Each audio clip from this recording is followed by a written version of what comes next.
मित्रांनो, मैदान रिपोर्टरमध्ये आपल्या सर्वांचं स्वागत आहे. मित्रांनो, आपण सध्या आहोत सोनहिरा केसरी मैदानामध्ये आणि तुम्हाला तर माहिती आहे आज सुंदर असं सोनहिरा केसरी मैदान संपन्न होतं आहे. पर्व 4 आहे, ओपनचं मैदान संपन्न होतं आहे आणि या ओपनच्या मैदानामध्ये एका जॉकीनं सर्वांचं लक्ष वेधून घेतलं. तो म्हणजे भैया ड्रायव्हर. त्याचं नाव आहे अभिजित पाटील आणि त्यानं सगळ्यांचं लक्ष मध्ये का वेधून घेतलं तर सेमीफायनलमध्ये तब्बल 3 गाड्या त्याने फायनलला पात्र केलेल्या आहेत. भैया, तुझं अभिनंदन. आणि काय सांगशील, एवढी एनर्जी कशी काय आली आजच्या या मैदानासाठी आणि एवढ्या गाड्या तू पात्र केल्यास फायनल? म्हणजे बैल पण आज तिने म्हणजे 5 गाड्यांचं नियोजन केलं. 5 गाड्या पण चांगल्या पाहिल्या त्या. त्यातल्या 3 गाड्या मी बांधल्या त्या आणि 2 गाड्या म्हणजे परसंडावरून आणल्या आणि 1 गाडी बयाडावर बांबडून आणल्या. तुझ्या नावाची खूप चर्चा झाली, तुझं नियोजन परफेक्ट बसतंय आणि गाड्या स्वतः तू चालवतोय, त्याच्यामुळे बैलगाडी मालकांचा तुझ्यावरचा विश्वास वाढलाय. काय सांगशील याच्याविषयी? विश्वास म्हणजे एकदा माणसाला शब्द दिला की त्यांच्या गाड्या म्हणजे 3 फेर तर त्यांच्याच गाड्या आणतो. म्हणजे आता कसं आहे, एखाद्या अड्ड्यात 2-3 गाड्या राहतात, मग त्यांना आपण म्हणतोय का ऍडजस्ट करा तुम्ही. आज 3 गाड्या फायनलला राहणं फार मोठं एका जॉकीसाठी हे असतं, तर काय कसा आनंद आहे? आनंद म्हणजे खूप आहे आणि सगळ्यात म्हणजे सगळ्यांच्या गळ्यातला ताईट मथुर म्हणजे बऱ्याच दिवसांनी 3 फेऱ्याला फायनलला राहिला, मला पण आनंद आहे. मथुरची गाडी तूच चालवली. आज सगळ्यांना जाणून घ्यायचं सेमी फायनल म्हणजे गटाला काय झालं, 38व्या गटाला गाडी का सारखी मांडणीला आणली की का बाहेर जायची? बैल मथुर उभाच राहत नव्हता आज. खाली लय दमवत होता. त्यामुळे गाडी उभा राहत नव्हती. आणि ज्यावेळेस गाडी जरा मांडणीपासून सुटून खाली गेली त्यावेळेस तिथं थोडीशी त्यांना किरकोळ दुखापत झाली दोन्ही नंदींना. त्यावेळेस तू गाडीवरती बसलेलो होता? गाडीवरच होतो. काय प्रसंग होता, काय वाटलं त्यावेळेस? गाडी खूप लांब गेली असती पण तिथं डाम असल्यामुळे गाडी लगेच उभा राहिली. पण लगेच पोराने पण गाडी धरली. तर त्यावेळेसचा प्रसंग अंगावरती काटा आणणारा होता का? हो, काटा आणणारा म्हणजे गाडीत ताली एक होती, त्या तालीवरून खाली गाडी गेल्यामुळे काटा येणारच होता.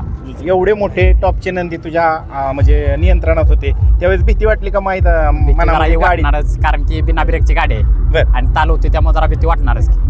आणि त्यानंतर दुसरी कुठली गाडी तू फायनलला पात्र केली? म्हणजे पहिल्या सेमीत गाडी होती समाजसेवक संतोष तुरकर ठाणा विटा मुंबई यांचा मल्हार आणि अक्षय वर्गे कोरेगाव यांची भवानी. ही गाडी पहिल्या सेमीत होती. ती गाडी कशी पळते? गाडी म्हणजे 1 नंबर पळत्या. आता काय पण करू शकते गाडी ती. आता फायनलला कुठल्या गाडी बसणार? आता काय झालं, आपलं संतोष शेट आहे त्यांना समजावून सांगितलं की माझ्यासाठी आजच्या दिवस ऐका. तर ते म्हणतात काय नाही बाया, कर तू म्हणशील ते मी ऐकतो.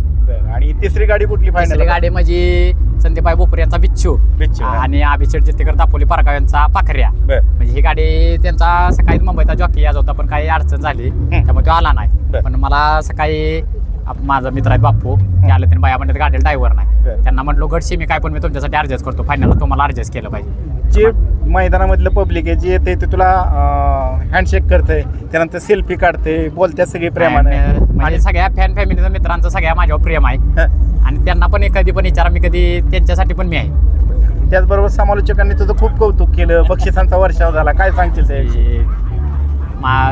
मोरे सरकार असतील, सर असतील, पप्पू असतील, रणजित सर असतील, किरण बेशे असतील, म्हणजे मग सगळे समालोचक विशाल यादव असतील, या सगळ्यांचं प्रेम आहे. तुझ्याच भागामध्ये तू एवढ्या गाड्या फायनलला पात्र केल्या, भागामध्ये नाव होतंय, भागात एक वेगळा अभिमान वाटतोय का?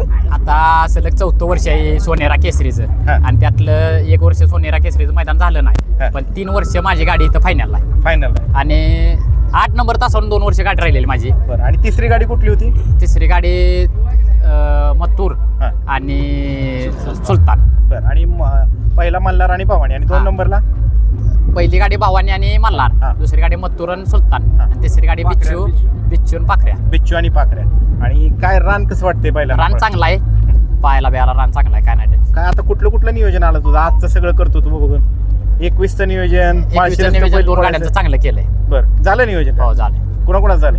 आपल्याच गाड्यांचं झालंय. हो, पण पहिरे नका सांगू, पण कुठल्या नंदीचं केलंय? रायना आणि मल्हारचं म्हणजे या 2 बैलांचं नियोजन चांगलं केलंय. बरं. म्हणजे नियोजन बरीच व्हायला लागलेली आहेत. अतिशय मित्रांनो, जॉकीनं आज कमाल केलेली आहे. सगळ्यांनी कमेंटच्या माध्यमातून विनंती केली की आज भैया ड्रायव्हरची मुलाखत घ्या. त्याचबरोबर तुम्ही पाहू शकता सगळे समालोचक मंडळी सुद्धा त्याची दखल घेण्यासाठी बाईटमध्ये उपस्थित आहेत. इकडे किरण भाऊ आहे आणि इकडं सगळे आपले सहकारी मित्रच आहेत, विकास सर आहेत.